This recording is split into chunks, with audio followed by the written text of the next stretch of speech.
Ready.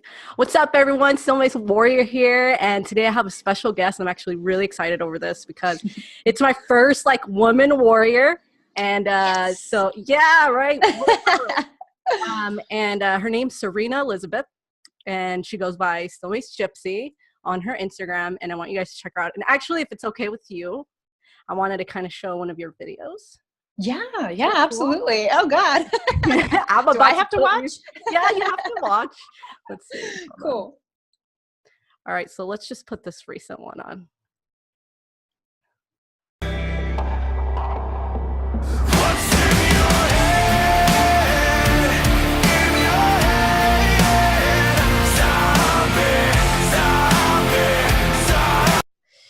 So, all right. Tell me a little bit about your story. How did you get into Steel Mace? What's the journey to that? I know that you're Onnit Foundational Trainer and you're a massage therapist, and then I see that you have HYI Steel Mace Trainer. So, I mean, can you tell me a little bit about yourself? Yeah, absolutely. So I am 26 years old. I was born in Missouri, but I was raised in New Mexico. I grew up in a really small town. I moved to Albuquerque when I was 19, and I've been here for about 7 years, give or take, I think, something like that. Right. So I've always been a physically active person. My dad was actually my first trainer. He used to teach martial arts, and he used to do teach bodybuilders and stuff. So that's how I got into it. I did your traditional bodybuilding. And then when I came to Albuquerque, obviously I kept with it. I started at Planet Fitness, and then kind of moved on from there. I got into MMA. One of my girlfriends, she was actually a boxer, and she was like, "Hey, you should come try out the UFC gym with me." And I was like, "Oh, cool. That sounds great." I had followed Gina Carano and Ronda Rousey, and I thought they were the coolest. They were the trailblazers of women's MMA. So I started there. And I was there for a couple of years doing kickboxing and the HIIT classes and stuff. And I would go off and on. I wasn't super, super dedicated back then. I would, I'd have my lapse in time where I'd just be like, oh, let my body go. Right. But, and that's where I met Leo. So Leo was a trainer there. I took some of his classes every now and then. His kickboxing classes were awesome. He ended up leaving UFC gym, and he went to a place called Fit Studio. Another one of my girlfriends, that was at the UFC gym, her name is Andrea. She followed him over there, and she messaged me, and she was like, "Hey, you should come and try this new class that Leo's doing. It's called Steel Mace." And I had seen her kind of playing around with it, on the internet. I was like, "Well, that's interesting." And I was like, "Yeah, sure, I'll try anything."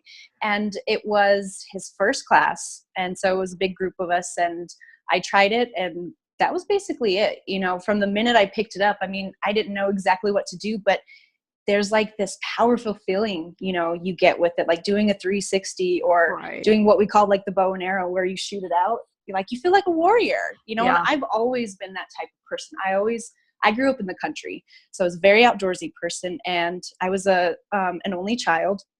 So I had a lot of time to myself. We had 12 acres of land up in the mountains, and I was always in my imagination worlds. I used to create these worlds where I was a warrior, and I had to save the world, and I had magic powers and magic swords and everything. You're perfect to have on this podcast. And warrior, yeah.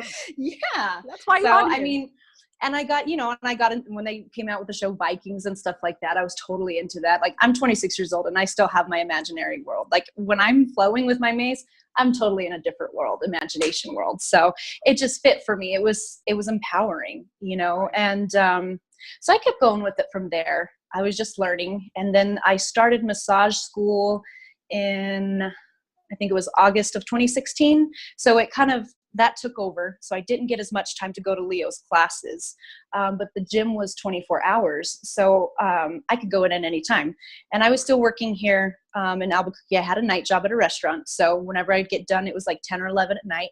I'd go over to the gym, and he used to write down his workouts on a whiteboard. And most of them I could figure out what he meant. But if I didn't, I'd just go to his Instagram, because he was always posting videos. And I'd be like, well, that looks familiar. I can try to do that. And that's how I kept learning. If I couldn't get into classes, I was still going to figure it out. Right. So I continued with that for about, about 7 months, about 7, 8 months, because I think that's how long school took me. And I had a girl come in with me, one of my classmates, and I started actually showing her stuff. We'd come in before the morning, before we'd go to class, and then we'd come in at night. And Leo would always come in the morning, and sometimes he'd catch us.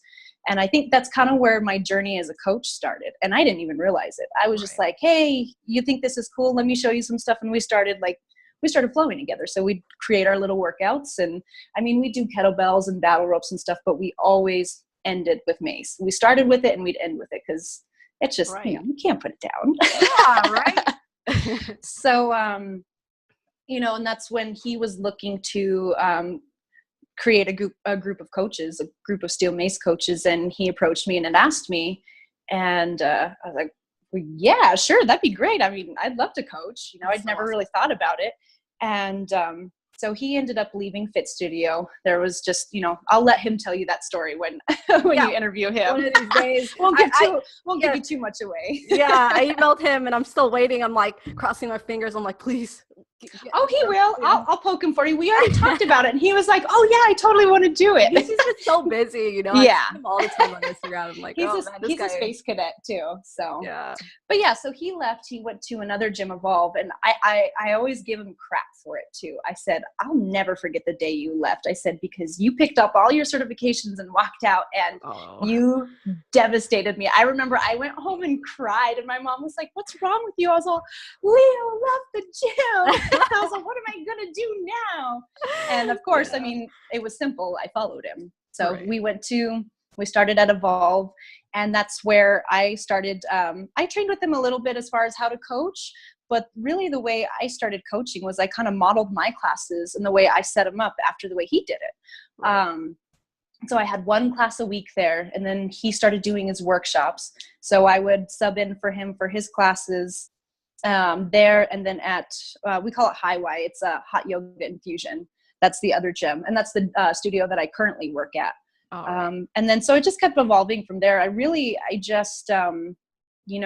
work with him, and then I just would watch. I watch his videos. I would watch Eric Meelan's videos, Aaron Furry, all of them. I gained a lot of knowledge just by watching and just by taking stuff away from their classes, and I slowly started molding myself as a coach.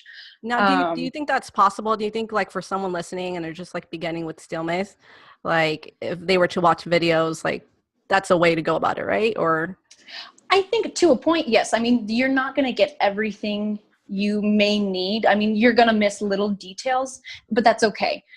There's a lot of videos out there. You go to the Onnit website and they can start you off with just your simple switch and squat. You can learn 360s. The 360s are kind of hard to figure out, through a video. I always recommend, if you are going to learn that way and you want to learn 360s, I always say choke up on the mace. And that means just shorten it up, and start by little movements, because that's a lot of torque on the shoulder joint, and you don't want to hurt yourself though, like the first try. Don't do 360. That should be the first one you go for. Yes. Take it slow. Take it slow. Learn how to squat with it first. Right. But yeah, absolutely. I mean, that's kind of how I learned a lot of stuff, and you just practice. We don't say practice makes perfect, but practice makes permanent. My dad would always say, you do a movement, it's an old martial arts thing. It's like you do a movement 10,000 times, you may get it right once, but it's practice, and I think that's the biggest thing for me. Why it's changed my life is so much is because I don't want to put it down. And has it changed me physically? Absolutely, because I'm obsessed with it. I can't stop. But it's more than that. It's been there for me mentally and spiritually. It is medicine. It's the thing that, I've been through dark patches in my life, like everyone. Right. I mean, I've turned to alcohol. I've turned to drugs. I've turned to self-harm. And for the first time in my life, I found something that I could go to and it didn't hurt me. It medicated me. It helped me in a positive way. I didn't wake up in the morning. I might have woke up sore, but hey, everyone loves that, right? Right. But I didn't wake up with a hangover. I didn't wake up going, oh, what did I do last night? It's just, and that's the biggest thing is like what it does for a person. If I can put a steel mace in your hands and you can feel what I feel from it, that's, that means more to me than the physical part. The physical part comes with it. That's, to me, that's the added bonus of it. Right. So, but, oh God, I'm getting off track here. I could No, talk to you no. probably for hours. I love this. Let's talk steel mace. Yeah. Let's learn more about Serena. Yeah, so I was teaching off and on at Evolve and hot yoga infusion, and then it just went down to hot yoga infusion whenever Leo was out of town, and then foundations happened, and boy, did that change the game. You know, I was always about like Onnit Life, everything on it, like I gotta get Onnit supplements and stuff, and the one thing that the one thing that I like about Onnit is they do their research. And they want you to do your research. They want you to research and read about the products and understand before you go and buy it. And that's the type of person I am. I won't buy something just because it has a brand on it. And they're all about total human optimization. So they do their research. They want the best products for their clients. Right. You know, and they do the same thing with their certifications. They want you to get the most out of the knowledge. They want you to get the best knowledge so you can go and teach others. And that way it prevents injury. That's their biggest thing, is injury prevention. And that's the same for me. You know, when I teach my students, I think I do teach differently than Leo. I'm very fine with the details because I want you to make sure that you get the most out of it with the least damage. And I don't know if that's like a woman thing. Here's my feminist coming out. But I've noticed that women trainers, we take injury seriously. Like, coaches will just throw you out there and they're like, go heavier. And you're just like, no. Go heavy, go fast, go ahead. And it's like, no. Fast. Women have that more nurturing side too, whether you're a mom or not. You know, I think that's just instinctual for us to want to take care of people. We're pack people, you know, we're pack animals. I have my wolf pack, and I think that's part of it. I always want to take care of people. That's my biggest thing. I don't want people to get hurt. I want you to grow. I want you to have fun and be happy, and not fuck yourself up. and honestly, it would be real easy to fuck your shit up with a steel mace. You know, you got this uneven tool. Oh yeah, it's a very humbling piece of equipment. Yeah, you know, I laugh because, you know, you'll get people online that are like, oh, well, how much does that weigh? I'm like, well, it's only 10 pounds, right? You know, but you try swinging something around your head that's 10 pounds and you try to move your feet and go in a circle. That's what I was looking at one of my videos the other day, and I was like, the mace is going like this. I'm moving that way, but I'm going like this. Right. I was like, I got all these circles going on. It's crazy watching you sometimes. I'm like, what is she doing? Oh my God. Yeah, it's a little wild. It's so much fun though. It's I love clarifying, and it's a joyous moment, you know. But Onnit gave that to me. Onnit and Leo, you know, Onnit gave me the tools to become a better coach. And the more I teach, you know, I told myself, you need to do a HIIT class. You can't just do steel mace. You want to be a well-rounded coach. And it was also an opportunity. I'm sneaky to throw in mace into the HIIT class for people who had never used it. I was like, oh, you think you don't like it, but trust me, I know you're going to like it. Yeah. So I actually gained like 3 more steel mace students that way. And I was like, yes, my plan is working. Right. But it's cool because I do, you know, just traditional stuff, battle ropes, sandbags, kettlebells, body weight. And it's allowed me to expand my mind. And it's crazy how much of the knowledge I retained from Onnit. You know, the biggest thing is form and function, and how to combine the two, and how to get the most out of, like, you know, just say like a sandbag press. You know, you do the knuckle press and there's a certain way to pick it up and a certain way to press it, and just using all those little fine details of knowledge makes them work that much harder, and you work more muscles that way. But it's just crazy how much I retained. I can hear, it's funny because like sometimes I'll be in class thinking about it and I'm explaining it, and I can hear John Wolf explaining it through me though, and I'm like, wow, that's so cool. Oh, that's so cool. You got to meet John Wolf. I'm jealous. Yeah. So we got there, and so we stopped at the hotel because Leo and I drove out together. Boy, 10 hours in a car, you really get to know a person. Right. We stopped at the hotel, and we like cleaned up a little bit, and then we're like, fuck yeah, we're going straight to the gym. And we walk in, and it's just like, oh, I was like, this is it. I made it. I'm in the homeland. Right. You know, it's like the mecca of all gyms to me. You know, so you walk in, and you see it on the internet, but it doesn't do it justice until you actually get there. And we walk over to this skinny guy on a bike with like almost like a little mohawk, and it's Shane Hines, and he's also one of the directors of education. And I'm like, oh, that's Shane Hines. You know, I was just like starstruck. And the next day, you know, we're milling around with everyone, and we got to meet John, and I'm like, holy crap, I'm just, you know, starstruck.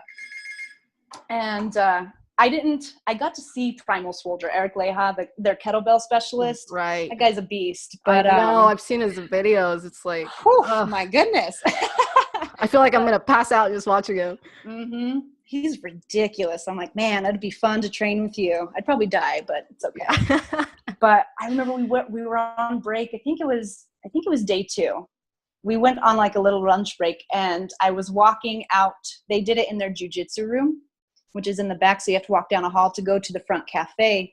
And I remember walking past this guy, and I was just like, he smiled at me, and I was like, he looks familiar, and he's really cute. And I was all, oh my God, that was Primal Soldier. And I told Leo, I was like, of course I have a crush on him. Like, look at him. And when I came back, he was standing in the hallway talking to Leo, and Leo like looks at me like, and I was like, don't you dare say anything. Yeah. I put my head down and like ran past him. Oh man. I had totally had like a little fangirl crush on him, and I was like, I can't talk to you. But, so funny. You know, he's totally chill. I've talked to his girlfriend a lot online, Francesca. I think, what is it? Francesca Fit is her Instagram. She's an animal flow specialist. She is killer with the body weight flows, and that's another certification I'll be taking. Right, and that's insane in June too. The whole body weight stuff. And, you know, combining that with steel mace, like, you know, doing it on the ground is different. It's hard. I made my students do that last night, and I was like, yeah, you thought that was going to be easy, right? Huh? But yeah, so Onnit was a game changer for me, you know, and I came back, and I'm still running on that high. Like, I've been to Onnit one time, and I'm still running with that flame inside me. Like, it's burning bright. Like, I have passion for steel mace, but that just, you know, that fan the flames for it. The way they teach and the way they implement things, and they just inspire you. It's ridiculous. I don't know. Yeah. There's something in that air over there. I think they're putting something in the air conditioning. Right? Something. Yeah. So, I mean, that kind of brings us up to, you know, where we are now. I got to do a couple of workshops. I did our 2 here in Albuquerque. I just assisted. And then the New York workshop with Matt Burberry for Dat Strength. That one was awesome. Yeah, I saw because you I actually... I saw you in a picture, and I was like, oh. Yeah, that was really cool meeting Matt. Yeah. You know, that was a trip for me. For one, because I was going to be teaching day 1. I was going to teach the basics, first 4 steps for steel mace. And Leo and I had practiced it, and, you know, kind of like how I would go about teaching it. And I was like, I got it down. I know those steps easy, like the back of my hand. I went to start like my spiel with it, and he's like, no. And I was like, what did I do? So we worked and worked and worked. Like, he's very, you know, that's his passion. That is our passion. And it just made me appreciate everything more by being able to learn like his system and his process of how he teaches people. He's so charismatic with it. And, you know, we had a couple of people come out to the workshop. I mean, Matt was there for me. There were some what I call heavy hitters. They're already steel mace specialists. They've been teaching, well respected in the mace community, and I'm big fans of. So we had Matt. There was a guy from New York. His name's Ben Walker, built by Ben. And then Jeffrey Oakes. I love Jeff. Got a big beard. He's like Viking-esque. Yeah, I think I have him on Instagram. If you don't, you got to follow him, and I'll totally refer you to his page because he's awesome. No, and then give me all the links so I can put them on the blog post and everything, so listeners can check them out too and get inspired. Mm-hmm. Well, yeah, they're very inspiring. And so they came to the workshop. They'd already been to one of Leo's, but this one was different because it was the 2-day with the Flow Foundation. So it was teaching more of what Leo does. So I get up there, and he's like, all right, so, you know, Serena's going to teach you this. And I'm like looking at everyone, and I'm like, oh shit, I'm going to pee my pants right now. I was so nervous. And I started off, and I was just like going so fast, and I wasn't talking loud. And I was like, I had a split second. I was like, what are you doing, dude? Like, it's just steel mace. Like, just talk about it, you know, just relax and have fun. And so I got a little better at it, and I did more. And like, it was my first actual speaking workshop. So I'm going to be going to the one in Washington this weekend. Actually, we'll be up in Bellingham, and I'm going to teach again. And I was like, I know I have it this time. So I'll be cracking jokes and making people laugh and making people work. Awesome. Like, how does that make you feel? Like traveling to places and doing all these like workshops and whatnot? It's a dream come true. I'd never thought of ever having an opportunity like this. And it's opened so many doors for me. And, the biggest thing is that I have someone that believes in me, and that's my coach. The way we all believe in him and he inspires us, we inspire him. And he told me that once. He was like, I believe in you. And to hear that from he's a well-renowned coach. He's really good at what he does. It really inspired me. And he's given me so many opportunities, and I'm grateful for it. It's crazy. I hate flying. I kind of do. I don't On like another note, I hate flying. Yeah, just, it's nice to have someone to fly with. That's cool. Yeah. But yeah, I'm getting better at it. I am directionally challenged. Let's just say that I could have I tried to be the GPS man for Leo on our Austin trip, and I was terrible. I was like, oh, turn right there. No, that one back there. So like for me to go into an airport, like it's just, you follow the signs, but I would just go, oh my God, I don't know where to go. Help me. Where do I get my bag? What do I do? And, so it's been an experience, but it's cool. We didn't get to take too much of the cities in, but I mean, New York was a trip just because we rented this Airbnb, and we got a lot of the people that were taking the workshop stayed with us. So it was, cool. It was like a camaraderie thing. Yeah. It was so dope. Like we just got to sit around, and you have like a room full of mace heads, and everyone understands what you're saying. Everyone's excited about talking about the same thing, and they don't look at you funny. They get it. It was total tribe moment for us. That's cool. So it's been great to connect with people in different states, and that share the same passion, and we help them grow with it. There's what we call the hard style steel mace, like what Isak and Aaron do. I mean, that's the foundations that built us too. It's like they have, the way I see it, there's their community, and we get to interact with them. And then you have like Rick Brown people who do the really, really long ones. God, that shit looks hard. That looks hard. I'm like, where do I buy one of those? And like, should I even try it? I'm like, I know. No, how do you start? How do you practice? Yeah, because those are like traditional Gata-looking ones, right? Mm-hmm. Those are pretty crazy. But there's just like little pockets of mace community everywhere, and it's awesome. And it's awesome to continue to see it grow. Yeah, I was going to say that. What do you think? Do you think that steel mace is like getting to that point where kettlebells are, or is it still like on the down low? I think it's definitely becoming, it's becoming more popular. I had a girlfriend, they wanted her to train. She goes to Define Fitness, and she was like, well, can I bring my mace in? And they were like, well, no. But we'll buy you some mace. We'll put them in the gym, and then you can be our trainer. So places like Define Fitness, big box gyms are catching on to this stuff. A lot of people, it's an unconventional tool. And I think it's just like people getting, more familiar with kettlebells and sandbags and just unconventional training. It's the next thing. And I think it's taken off like wildfire. There's a gym in Santa Fe. That's the capital of New Mexico. They have a couple steel mace. They have not Onnit brand. What's the other one? It's not Onnit. It's not like the Rick Brown ones. They're the skinnier handles. What is it? Set for set? Oh, I think that's what it. Yeah, mm-hmm. Yeah, that's what it is. They have a couple of those. Those are actually pretty cool. I swung one around, and I was like, ooh, this handle. You know what? One of my coaches here in Yuma, he was saying that there was another mace, and that Titan Fitness was selling it, and it's like this like super affordable place where you can buy like barbells and all kinds of weird unconventional fitness stuff. And I went on there, and I was like, nah, I haven't seen it. You're lying. He's like, no, there's really one that's fillable, kind of like, I'm assuming that the Rick Brown ones are also like fillable or something. I'm not sure. I think so. I'm not sure. I've never picked one up, to be honest. Yeah. Well, they're selling one, but it's shorter, and it's like real, like big.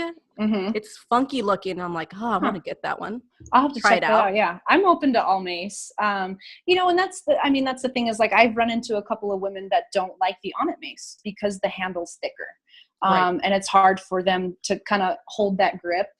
So there's a couple of girls that have gotten the set for sets and they like those. Or I have one guy, he made his wife a mace, or I think his son made her a mace or something. So it's a 7-pound with the long handle and it's skinnier. So I thought that was interesting. She seems to like it.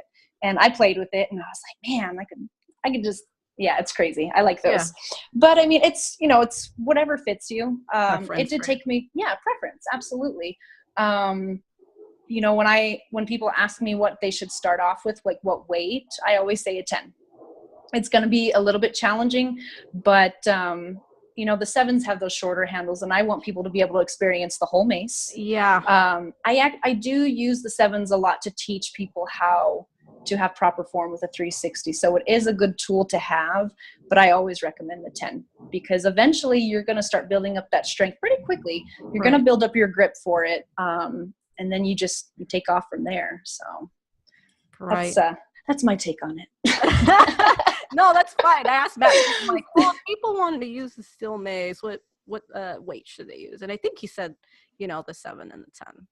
Yeah, a couple of people I know they're like, yeah, I bought the 20-pound, and I was like, holy crap! I'm all, yep. Dude, the heavy mace are no joke. Holy crap! I don't even want to get to that point yet. I already know. It's like I say, the steel mace are very humbling. So I've slowly progressed. You know, I started with the 10, and then I was like, man, I'm a kind of a competitive person. And so when we were still back at Fit Studio, I saw like a couple of, we had like our steel mace sisters kind of thing. So it was a couple of my girlfriends and they were using the 15 and I was like, oh, I better start picking one up too. Right. But I wouldn't do 360s or anything with it. I would do like your switch and squat and how you do the uppercuts, you know, and bring it like that. Oh God, that sucked. Yeah. And they were just over there just ripping it up with this 15 and I was like, I'm going to get there. So I just sit there and do uppercuts and do, you know, switch squats and lunges and lateral lunges with it till I died. And I have a video, I'm pretty sure it's on Instagram. I'll have to go back. It's, you know, at least 2 years ago, I think, or something like that, of when I first swung a 15-pound and I started like really close to the globe and it was terrible. It was so awful. I was like, oh my God. But that's what I love about Instagram and Facebook is like you have this shit whatever. You know what I mean? Chronologicalized. There you go.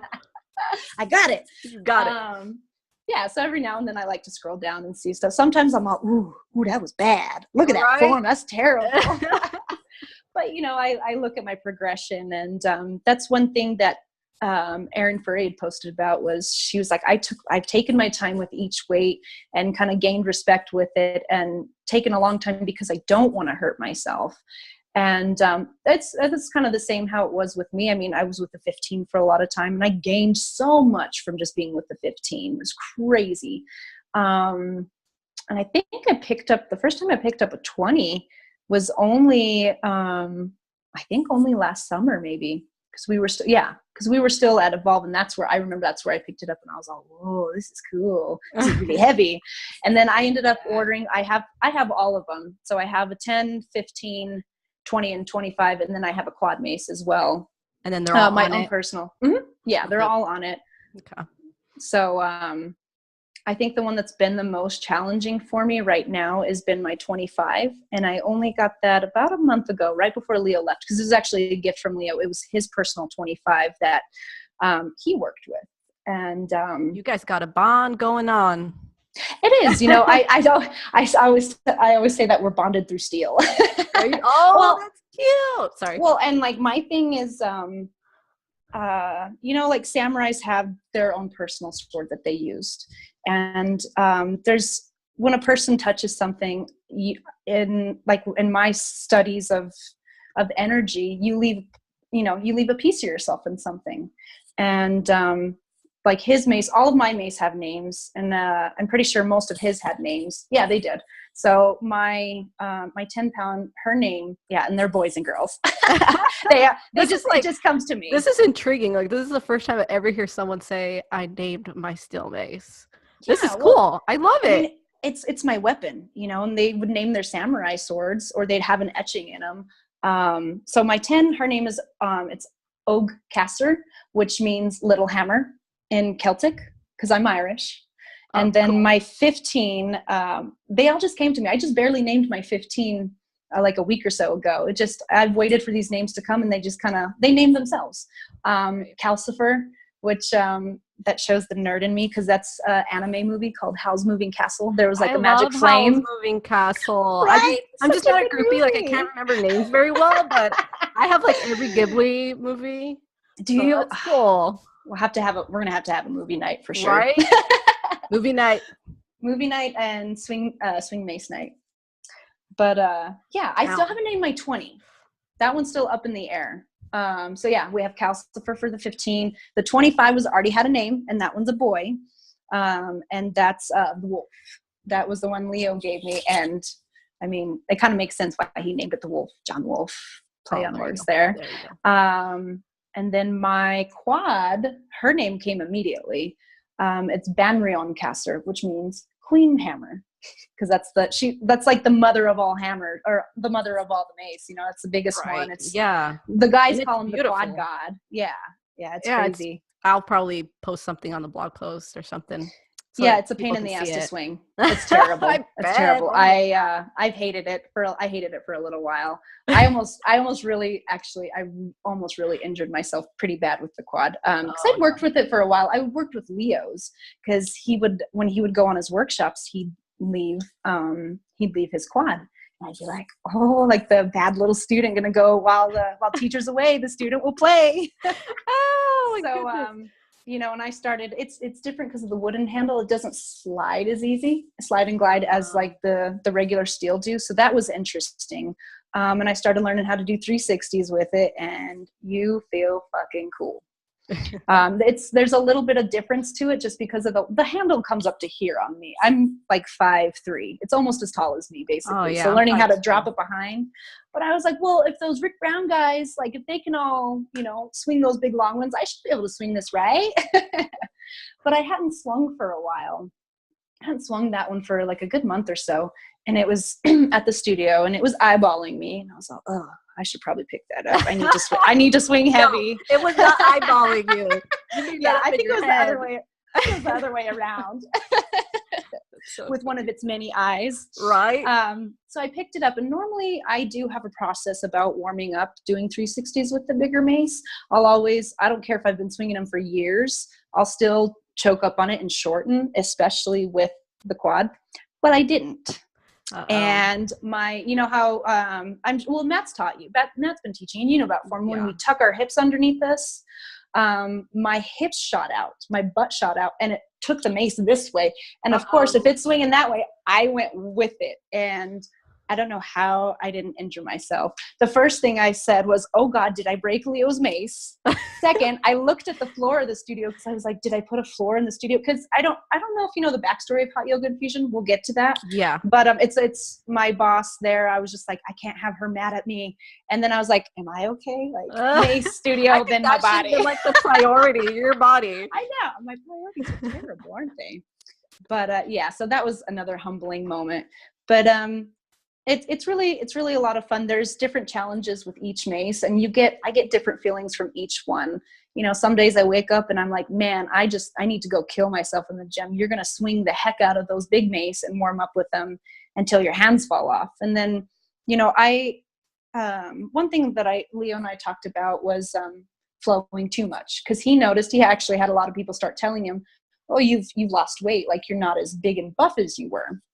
And we thought about it. And he's like, well, all I've been doing is flowing with a 10. He goes, I haven't been using any of the big mace. So of course he had to go get his muscles back. But the way I thought about it was, I always try to have things balanced for whatever reason. I'm like everything in moderation. I don't want to overdo it. So I force myself not to flow sometimes, or I start out with, I warm up with body weight, and I'll do some animal flow. And I warm up with the 15 as far as with the mace go, and then I work my way up. I put myself through my workout and burn the muscles out, and flow for me is the reward, because it's so mentally enjoyable for me and spiritually enjoyable just on every single level. So I force myself to do things I don't want to do sometimes, and it works out better for me because I got muscles. So Right, that's great. yeah, I have like a weird little process of things, even like I guess you could say ritual before I flow. For some reason, and I think it's because I work in a hot yoga studio, so it's always a little bit warmer. I love to crank the heat. I love to put the heat on. I'll put the humidifiers on. I throw my music on and I start warming up and going through like my full body movement, like body function. And yeah, it's weird. It's totally like I have to put myself in the zone. You can just come to Arizona and just flow out here. It's always like 100 degrees. I know. See, perfect. All the more reason to move. No studio needed. Yeah, flowing in nature. But it's interesting. I came across the podcast because I listen to Aubrey Marcus's podcasts. Oh yeah, I love this and stuff. That guy's wicked. He's a genius. He's so smart and he's always out there looking for things, total human optimization. Right. And he was talking to a guy, I think his name was Stephen Colton, and they were talking about flow. And I didn't know that there's a flow state of mind. I had no idea. And it's actually, the scientific name for it is transient hypofrontality. And from what I've done with my research on it is, I know I sound so cool. I know. I'm like, that's like the hardest word ever. I'm not even going to try to repeat that. I had to practice it a couple of times. But so it's an actual thing. It's a state of mind that your brain can access, where, as from what I've learned from it, you shut down your frontal cortex and you access different parts of the brain. And he said that there was basically different levels of it. Like you could access it to like in a minor state to where you get done everyday tasks, or if you had something huge to accomplish, you could do it that way. And I'm still doing a lot of research on it, but I was like, how fascinating. And they talked about kind of the way I look at it as drugs being I shouldn't say drugs. That sounds terrible, but some sort of medicine, herbal medicine. Herbal medicine. Well, really, I mean, yes, being like kind of like a catalyst to help kickstart that. And then the guy was saying, do you need all of that stuff to do it? No, but it is really hard to access it for people sometimes without it. I mean, there's people that meditate for years and train their brains, and it takes a long time. But if you have these training wheels to help, and you can slowly start progressing backwards with it and teaching your brain and remembering that feeling and know how to access that state, he says it's more addictive than any drug in the world. Once you can actually access that and be within a flow state, you'll always want to get to it. It's a huge thing because you kick off a lot of hormones in your body and you go, basically it's like into a trance almost. So when I'm flowing with the mace, it's like time stops around me. I'm moving, but I can't, like my body's doing the movement. Something else is moving me. I'm not really making up these forms. They're just happening. And it's all slowed down. I can see the mace coming around me. I can see my hand coming out to catch, and it's just one thing after another. It's like boom, boom, boom, step by step by step. I don't even know that I've been beat with the music too until I go back and watch it. I'm all, oh, look at that. I was perfectly on rhythm. It's the craziest thing in the world. And that was one thing that took me a while to really unlock. It's just been a process. And I love it. I love the way. Really interesting. And actually, I've been, I kind of got into that a little bit. I knew a little bit about it. I didn't really get into it. It's called Mentor Box. It's like this, box with all kinds of ebooks and stuff. And like they summarize books. And I kind of read up on that a little bit, the whole flow state. And it's kind of like when people are painting or they're, getting into that creative state. That's another way of putting it too. It's Joe really Rogan talks about it too. He's like, I take a couple rips off my bong and then I start blogging. I'm gonna have to start doing that. I mean, can I access it without smoking? Yeah, absolutely. I've done it. Is it harder? Yes, because I'm the type of person that my brain is constantly going. It never shuts off. I'm thinking about this, and this. And, and it happens sometimes when I have the mace too. I'll be trying to do a flow and it just looks like shit. I'm like, what the hell's going on? I'm like, shut your brain off, shut that side off and just feel a movement. So sometimes I'll just sit there I could sit there for a good 10 minutes and just do 360s and just feel it. And It calms me down and puts me into a meditative state. You know, sometimes I come out of them and I'm like, what did I do? I got to go watch that. Yeah. What if, like, okay, you said, to get into the slow state, you can use drugs or whatever. Well, what if the steel mace is the drug? Oh, it definitely in is. this case, right? Yeah. You can use it as a tool for that. Absolutely. Well, and that's what Leo and I have had a lot of discussions about it. I called him one night. We were talking at like 3 a.m. and I was like, dude, this is a thing. It's about us. It's not about the mace. It's just, we're pushing it through. Like, we're using the steel mace to access this. And I was like, mind blown, freaking out. And he's like, can I go to bed now? I was like, no, you have to listen to me. Have you been smoking something? What is going on? I know. Like, I swear there was no crack involved this time. But yeah, absolutely.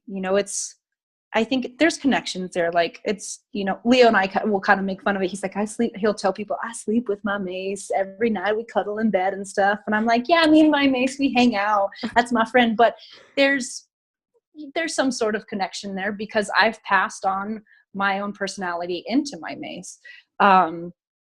So I think, yeah, just picking up a mace instantly puts me in a certain state of mind, and we'll see where it grows from there. There's, for me to be able to discover this and understand and put 2 and 2 together of the creativity and being able to access yourself in different ways is truly amazing and slightly scary. Sometimes it's almost like you're waking up from a dream and you're like, wow, I was completely you feel like almost you're in another dimension. Yeah. Sometimes I feel that way when I'm like doing my blog posts or doing you zone in. You zone in so much. I'm like, am I going crazy right now? Do other people experience this or is it just me? So yeah, you think it's weird, but it's you think it's weird, but really it's not. It's just something that people don't necessarily have the option or have the means to access. I never knew about it. And a lot of people are closed-minded to stuff like that. Yeah. I think it's easier for people like you and me, because our background, we are creative. You're a writer. I've always been a creative person. I've drawn, I write music. I'm a musician. Me too. I have all the, are you really? Collaboration. Yeah. I talked about it in the first podcast. You did with Matt, or was it the one where you talked about Steel Mace Warrior? With Matt? Both of them a little bit. I got to listen to the one with Matt, but I haven't listened to your one about Steel Mace Warrior. So that's on my podcast list. Yeah. Yay. No, yeah. Definitely music's definitely in my background. So maybe collaboration. Hey, yeah. Yeah, but I think it's easier for, people with already that creative side, because you tend to access that part of your brain more. And you get in the zone. There are ways to heighten it, I think. And I don't know, I'm turning into a scientist, I think. It's a whole study I'm going to do. Do it. But it's just part of it. I mean, do I start off my classes being like, okay, guys, we're going to access transient hypofrontality? No, they're going to look at me like, what the hell is she smoking? You got to work the good stuff, right? Yeah. But my students start to get it. They understand what flow means. When I do my full steel mace class, I start them off with body weight, and then I try to kill them with the mace a little bit, make them work for it. And then I teach them flow stuff. Like, I've been teaching some of my students that come certain movements that I do that no one else does. And then I give them a couple of other movements that they can add with it. I always tell them, like, you can add a movement onto any other movement. I said, it's like a puzzle piece. You just have to learn how to put the pieces together, and you can change the pieces to fit differently. Like, the way I kind of flow sometimes, if I want to practice with something, is I'll pick one movement and I try to do that one movement with a bunch of different other movements, or different, like a forward lunge and then the back lunge, or, type of things. I try to combine and see what I can connect. And then sometimes flows just happen from there. I'll do one movement. I'm like, that's freaking cool. Where can we go from there? It's just one thing after another. It's a domino effect. So they're kind of like transitions. Yeah, exactly. And you teach that. You teach the little transitions that go on in there, and that's awesome. Yeah. Some of I always say and I definitely try to keep with it, because it's easy to lose your position in flow. Rules there are rules to, for form and stuff like that. But with flow, rules are made to be bent. So you can bend a little bit. I mean, you're not going to be in perfect form every time, especially when you're swinging around as crazy as we do. And that's okay. But do we try to achieve the best form that we can? Absolutely. And I mean, there's also different degrees of a form. I was having a conversation about that the other day with, like a forward lunge. You're trying to create these lines and you want the knee to be directly under the hip so you have stability. But who's to say that you don't have stability with the leg extended type of thing? It doesn't have to be perfect every time. Every person has a different structure. Every person has different forms of mobility, or different ranges of mobility. And that's a beautiful thing to me. It shows them progress when they can do it, and it shows that they can digress and do different things. And that's where I always say too that you can see more and you can tell more about a person and their personality through their flow than them talking to you, because every person's flow is different. You and I could be doing the same movement, but we're putting different expression into it, because you and I are not the same person. We're completely different. We have different energy. And that's a beautiful thing. You watch Leo flow, you see how much passion he has in it, and you can see people's pain through it. You can see their happiness and joy. And in that moment, they're not paying, they shouldn't be.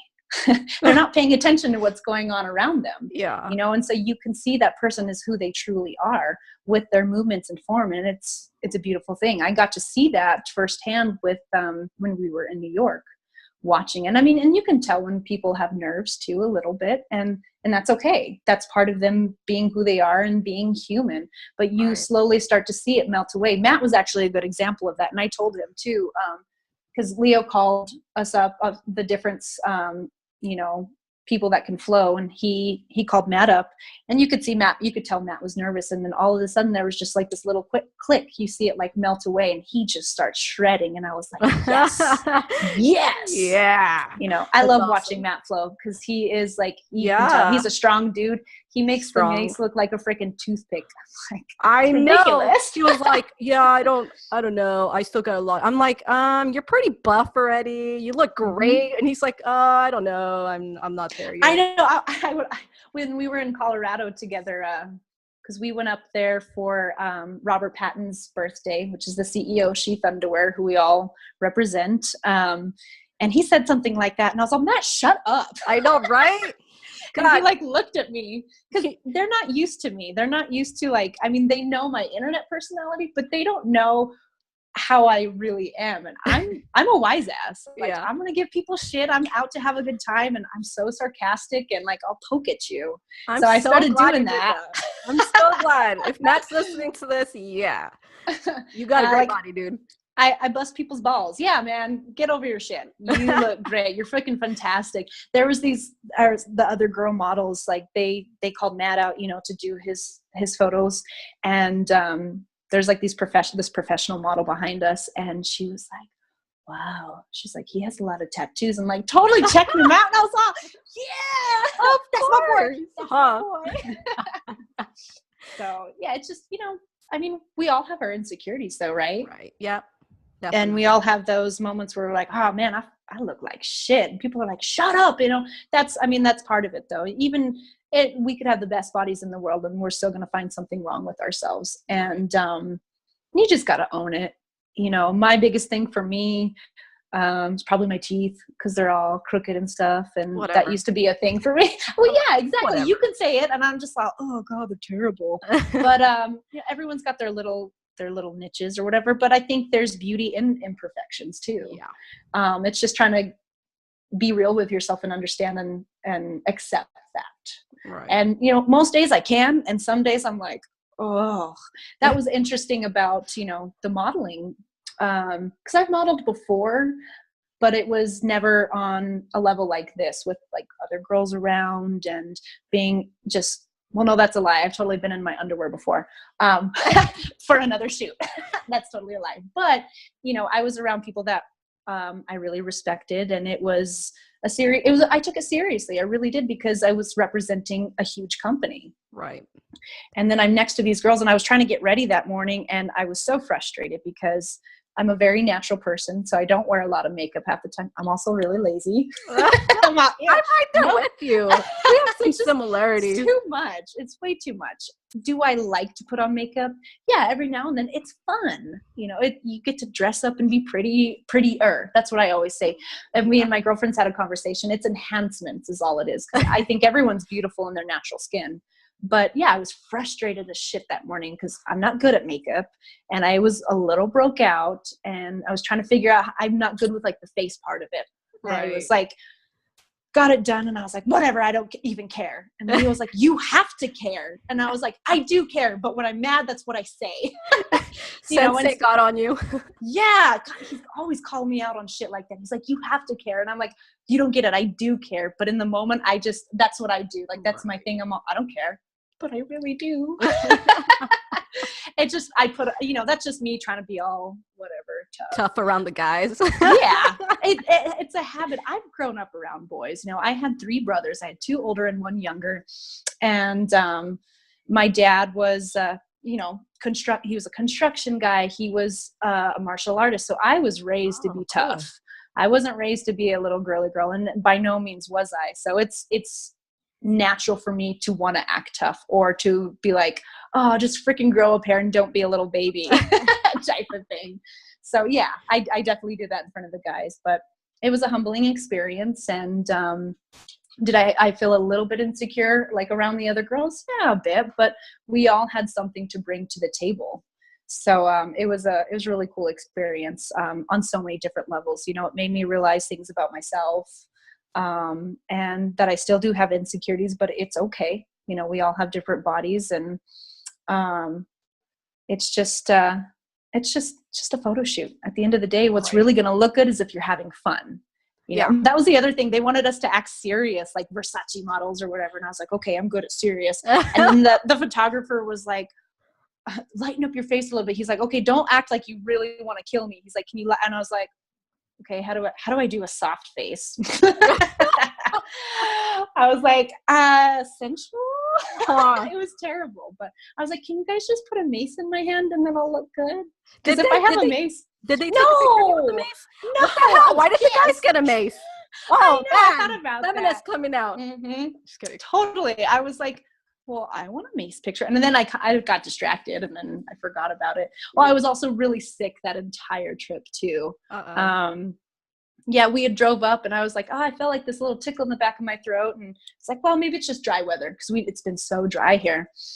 And I remember that night I woke up in like a cold sweat and I knew I had a terrible, terrible fever. And I was like, oh God, I don't know if I can do this photo shoot in the morning. And I woke up and I was like, all right, you can do this. Like, put your game face on. You got this. Well, we got back Monday and I got home and I actually looked at my throat and I thought I had strep. So I was like, I went to urgent care and they're like, oh, you have an abscess in the back of your throat. And I was like, oh God. Right. And I felt kind of like a G though. I was like, I worked this whole weekend and I was sick as shit. But it was definitely a good experience. Am I a model? I don't like to call myself a model. I'm like, I'll just stick to my steel mace stuff and, do that. That's my thing. That's what makes me feel good. It makes me feel pretty. So, but that was, that was really cool to see you and Matt and Leo. I don't know. I always see you guys together on pictures. And then when I saw you guys like actually like modeling for this company, I was like, that's so cool. Good for them, you know? It's a trip. Like you do feel kind of cool. It's I always try to stay humble with stuff though. Like I was very thankful. It was a very great opportunity and I look forward to growing with Sheath as a company too, but they better give me more mace pictures in the future. Time. I'm laying down the law. Yeah, Steel Mace, definitely. That'd be awesome. All right. So, well, I mean, are we in? How long have we been here? Like 30 minutes now? I don't know. So where can let's just end this. So where can like people find you? I know they could find you on Instagram. If they wanted to train with you. Well, I'm glad that you brought that up. So I'm training right now at Hot Yoga Infusion. But my last day there will be the 16th because, surprise, surprise. Announcement. Announcement. I'm like, I'm ready. I'm moving to Austin. Oh, wow. Yeah, I'm going to move to Austin. I got my massage license out there, and I'm going to train at the Onnit Academy and with my coach. Originally, you know, my plan was to stay out there. But I was finding it, I hadn't told my students yet that I was leaving, and it was one of the hardest things in the world. And, you know, there's going to be a couple of people here in town that will be able to teach steel mace, but they don't teach flow. You know, and my students mean a lot to me. Right. And I think that instead of being directly, my original dream was I want to work for Onnit. I want to be an Onnit coach at Onnit. Is that still a dream? Yeah, absolutely. I think it always will be. But I have to do what's better for the mace community. And I think that is me going out and being more of an ambassador of Onnit and teaching their knowledge along with flow knowledge. And I don't want that to die in New Mexico. That's how I feel. You know, and Leo has his take on it, and we always talk about it. But I think New Mexico, you know, I'll be back. I want to grow and get my knowledge, and I just want to keep spreading it. It's the same as Leo. I want to put mace in people's hands, and I want them to feel what we feel. So right. Austin, here I come. How long I'll be out there, who knows? Awesome. But New Mexico, I'll be back probably. I get to document this. This is so cool. I'm so happy for you. It's exciting. I'm scared shitless. I've never lived anywhere but New Mexico. Oh, okay. So that's going to be an experience on its own. Yeah. I mean, I'll have people out there. I know, you know, like Leo's going to be out there. And my roommate is actually one of my best friends. He used to live here. So that'll be nice. I'll have someone to hang out with, and I'll know I'm in a safe area for the most part. So, yeah. But yeah, so that's a good one. That's a good one to end with, right? Yeah. Dang, I'm talking to a future steel mace, you know, trainer from Onnit. That's awesome. Mm-hmm. I will have my specialist certification in, I think, less than about 2 weeks. Oh my goodness. Yeah. I know. Finally. Finally. All right. So anywhere else they can find you? Oh, yeah. So Steel Mace Gypsy, Instagram, or my Facebook. I have a Facebook page. I haven't been able to change the name. So it's still the Goddaughter Steel Mace, and it's linked to my Facebook page. Or you guys, people can just add me. It's Serena Elizabeth, and I'm pretty sure I'm holding a mace in my picture. So all you got to look for is blonde hair and a mace, and it's probably me. Yeah, I mean, I'm really interactive on Instagram. That's probably the best way to reach me. If anyone has questions or anything, I'm on YouTube. You know, ask away. I'm always an open book. I'll be more than happy to help anyone. And I was thinking about doing like online teaching lessons too, if anyone's ever interested. So yeah. Right. And those would be like one-on-one type. Okay. All right, cool. Yeah. Well, thank you for being on the Steel Mace Warrior podcast. Heck yeah. Awesome. Thank you so much for having me. My first woman warrior. That's so awesome. That's right. Many more to come. Many more. All right, guys. So thanks for listening. If you're listening to this podcast right now, and again, check her out. I'm going to go ahead and add links if you're watching this through the blog, or if you're on Instagram, I'll make sure to add the link in the bio. And yeah, thank you so much for saying yeah, and for being here with us, Serena. I really Absolutely. It was an honor. I'm so grateful. And may the universe always flow with you. And also with you. All right. Till next time. Till next time.